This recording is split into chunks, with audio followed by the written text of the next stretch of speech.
Welcome to the video solutions for day 8 of Barvember. We're over halfway through week 2. So, question 1.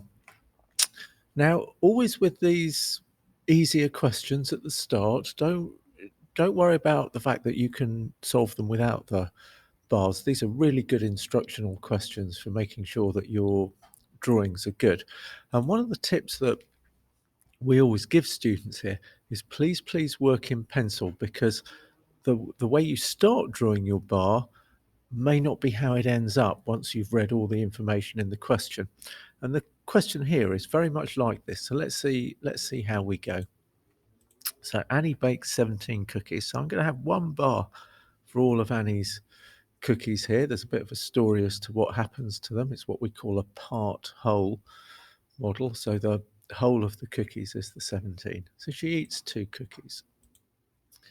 So that's some of them gone. She then gives some away. Now, we knew that she ate 2, so that's why we wrote 2 in that part of our bar. We don't know, it's just she gives some away, so who knows how many. So that's why the yellow part of our bar is blank. And we're told she has 8 cookies left, which must be this last part of our bar. And we're asked, how many cookies did she give away? So look, labeling on a question like this is really, really important, that we make sure that we're answering what we're asked to answer, which is to find the yellow bit. How many did she give away? Okay, and the question mark represents what we're being asked.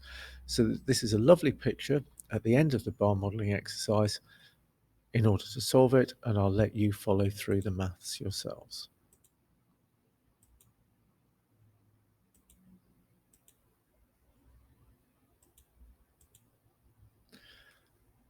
And make sure you're okay with how we get the answer 7. Okay, question 2. Now, so often with questions, I think the starting point has got to be, how many bars do we need? Well, we've got some marbles here, but Ali has some and Ron has some. So I'm going to start with 2 bars here, one for Ron, one for Ali. And we're told they have the same number. So that's a good starting point.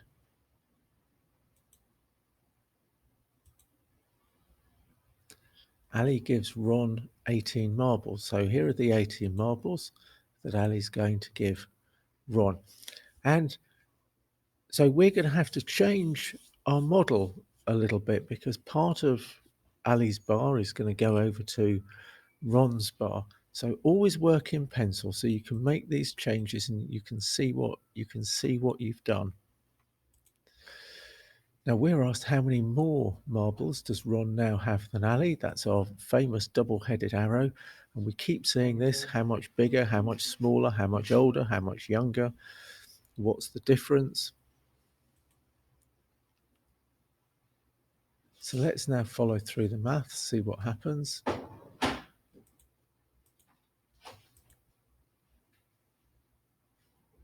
And hopefully you too have got the answer 36. Okay, question 3. Again, we're starting off, how many bars will I need here? Now, students can easily come up with 2 answers here. You might say, well, you know, it's about the 65 children in year 4, so I'm going to have 1 bar. You might say, well, it's about boys and girls, so I'm going to have 2 bars. Now, I'm going to let you see this with both, okay? We'll actually start with 2 bars, one with boys and girls, all right? And I think if you're in doubt about this, tend to go with a greater number of bars, and you may find you could simplify your model at the end. And, you know, that's why we always encourage you to work in pencil, so you can change what your model looks like based on new information or new working. So we're going to have this about boys and girls, and we know that there are 65 children in year 4, so that's our curly bracket. And we're told that there are 2/3 as many boys as girls in year 4. So let's have a look at those fractions. So the boys is 2/3 of the girls. And classic bar modelling here, we have equal parts. We've got 5 equal parts there, the 2/3 for the boys and the 3/3 for the girls. And whenever we have these equal parts, that's a really big clue for us that we have either a multiplication or a division problem, possibly both. So let's see how the maths pans out, and I'll let you follow that through yourselves.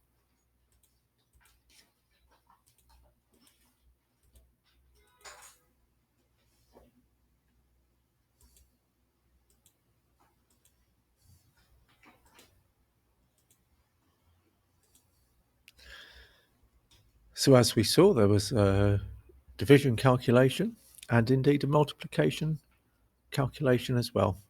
And we see that so often when we have equal parts. Now I said I was going to do that with 1 bar as well, so let's have a look at how that pans out. So here's the same question again, but with just 1 bar, and I'll just build up the model quickly and you'll see what happens.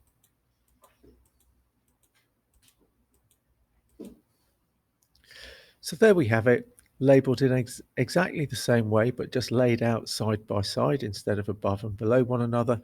Again, we can see we've got 5 equal parts, and the maths will follow through in exactly the same way.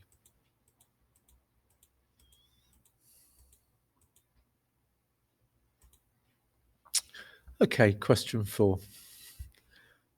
Now, like lots of the questions today, we're emphasising that you need to work in pencil because, as you'll see in this question, you may well need to change the size of your bars later on as you get new information.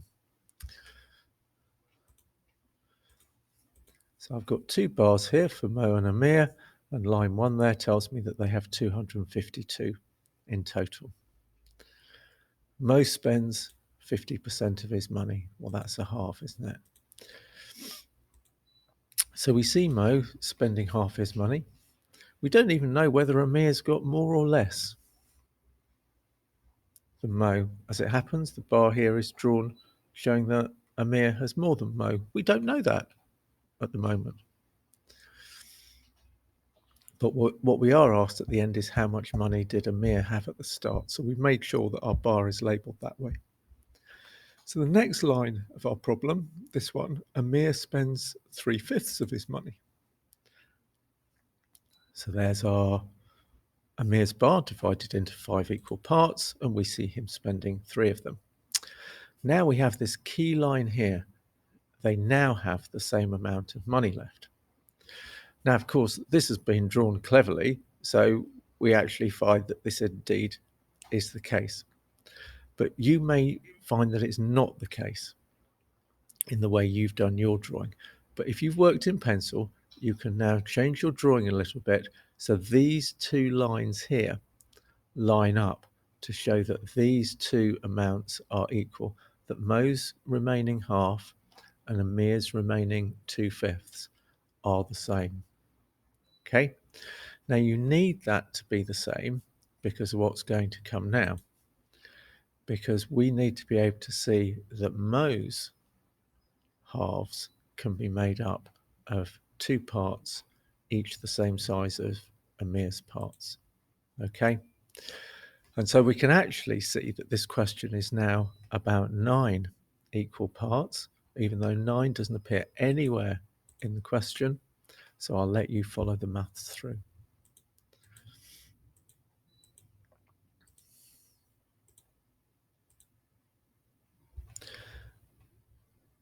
Okay, so that's the end of the video solutions for day 8 of Barvember. I hope you're enjoying your bar modelling. Try and do a question every day. If you're having any problems, speak to your teacher, and we'll catch up tomorrow.